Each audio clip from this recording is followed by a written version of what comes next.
E tá todo mundo na internet comentando sobre o discurso do Bolsonaro na ONU. E eu sei que você, assim como eu, tá com preguiça de assistir mais de meia hora de discurso na íntegra. Então, pensando nisso, estou trazendo um vídeo com os melhores momentos do discurso.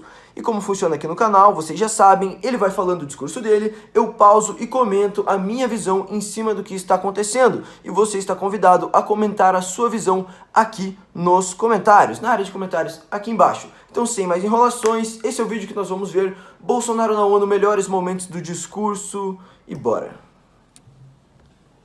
Primeiro, obrigado a Deus pela minha vida, pela missão de presidir o Brasil e pela oportunidade de restabelecer a verdade, o que é bom para todos nós. Senhoras e senhores, apresento aos senhores um novo Brasil. Senhorita Izani Calapalo, indígena aqui presente do Brasil. Agora vamos falar de Amazônia.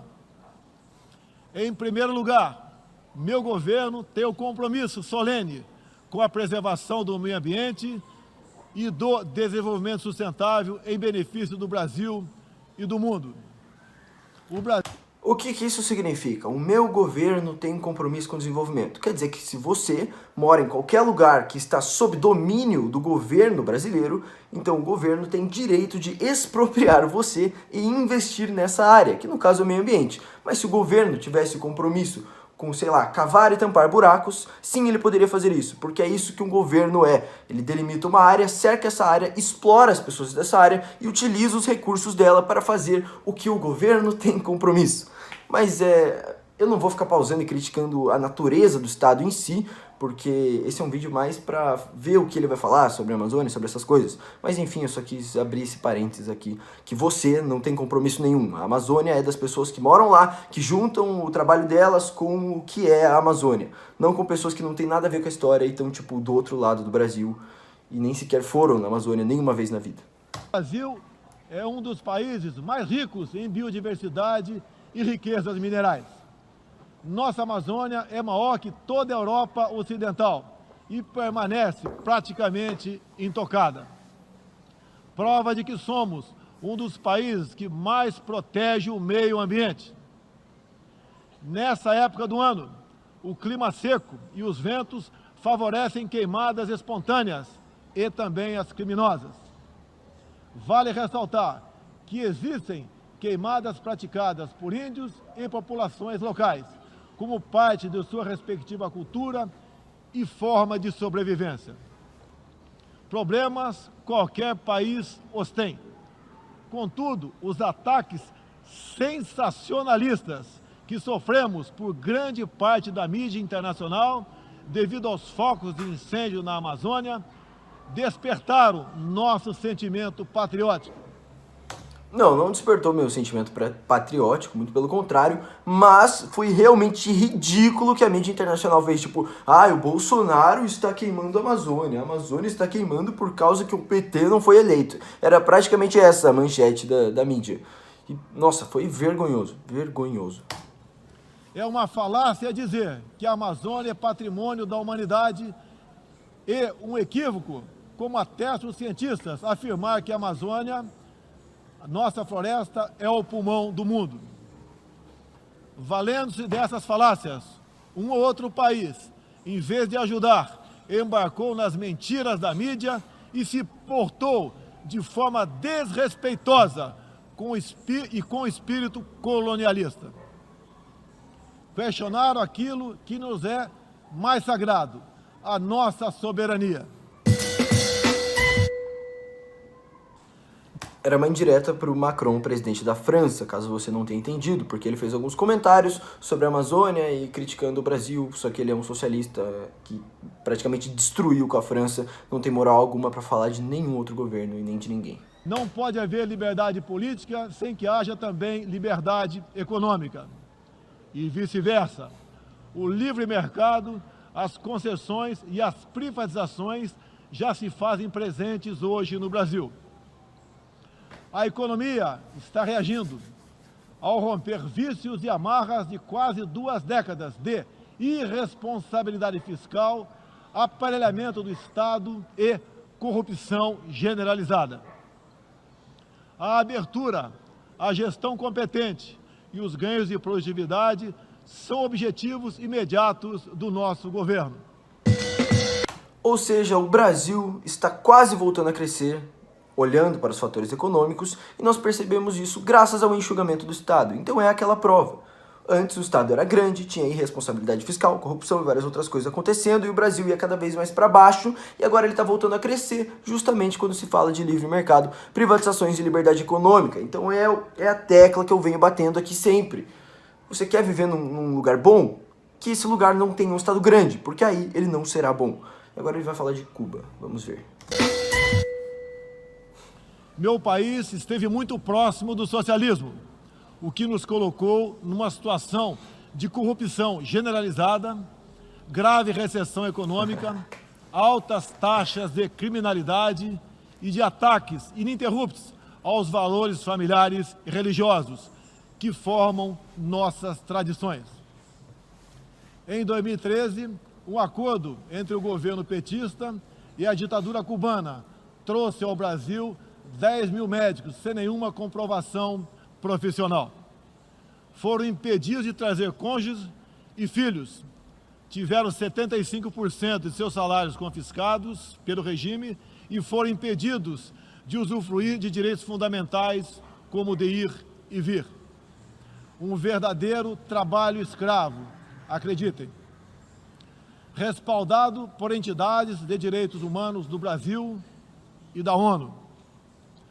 Antes mesmo de eu assumir o governo, quase 90% deles deixaram o Brasil, por ação unilateral do regime cubano.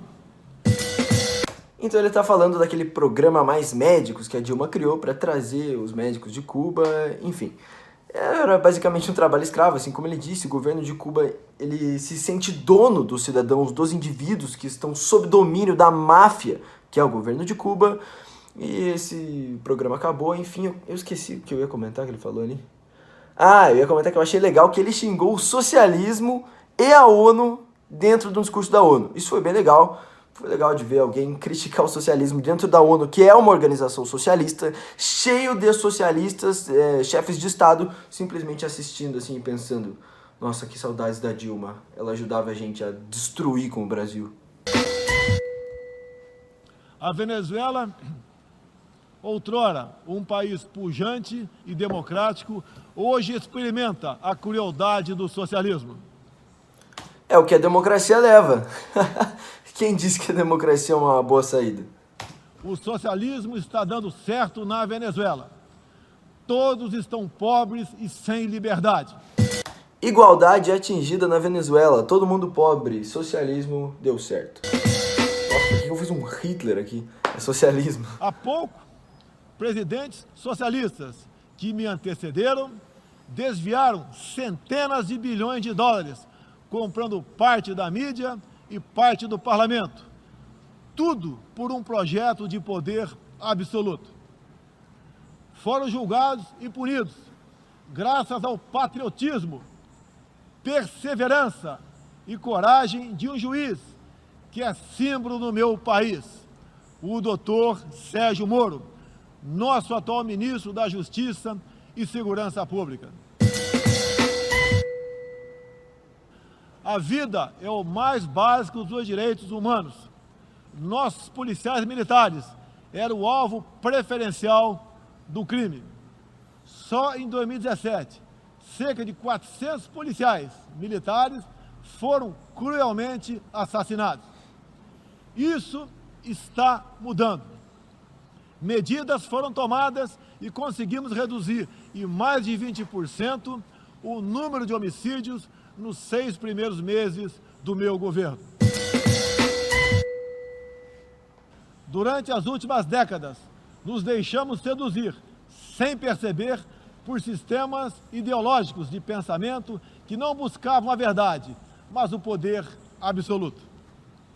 A ideologia se instalou no terreno da cultura, da educação e da mídia, dominando meios de comunicação, universidades e escolas. A ideologia invadiu nossos lares para investir contra a célula máter de qualquer sociedade saudável, a família. Tento ainda destruir a inocência de nossas crianças, pervertendo até mesmo identidade mais básica e elementar, a biológica. O politicamente correto passou a dominar o debate público para expulsar a racionalidade e substituí-la pela manipulação, pela repetição de clichês e pelas palavras de ordem. A ideologia invadiu a própria alma humana, para dela expulsar Deus e a dignidade com que Ele nos revestiu. E, com esses métodos, essa ideologia sempre deixou um rastro de morte, ignorância e miséria por onde passou.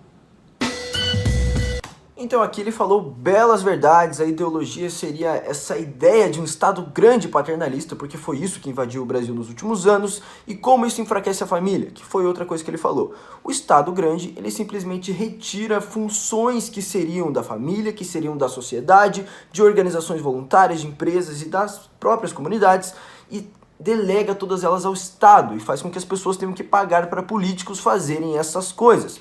E o que seria esse Estado paternalista e como ele enfraquece a família? Vou dar só um exemplo básico. Tipo, um jovem, ele precisa respeitar os pais para que os pais façam um plano junto com ele para que se pague a universidade dessa pessoa, sendo que eles devem ficar com o dinheiro e ter toda uma organização familiar funcionando para assim os dois irem para frente, o jovem respeita o pai, etc. Não, porque o novo pai, o pai da sociedade é o Estado. Então o jovem ele não deve nada ao pai. Ele fala, quem paga a minha universidade é o Estado, quem paga isso é o Estado, quem faz isso é o Estado é o papai. É para ele que ele pede as coisas. A sociedade pede as coisas ao Estado, ela não resolve coisas. Ela vive como se fosse um filho dos políticos que resolvem o que fazer com o dinheiro das pessoas, com a vontade das pessoas e com a vida das pessoas. E é por isso que essa ideologia paternalista estatal é tão destrutiva. Então esse foi um belo final de discurso, o vídeo aqui acabou. Volta a minha tela só para vocês verem que acabou, 7h31, vai para 7h34. Muito obrigado aí à Gazeta do Povo, o jornal da minha cidade, por me deixaram, eles não deixaram fazer nada, na verdade foi eu que usei. Mas enfim, espero que vocês tenham gostado do vídeo. Agora vocês estão por dentro das declarações do Bolsonaro no discurso da ONU. E é isso, até a próxima, fui!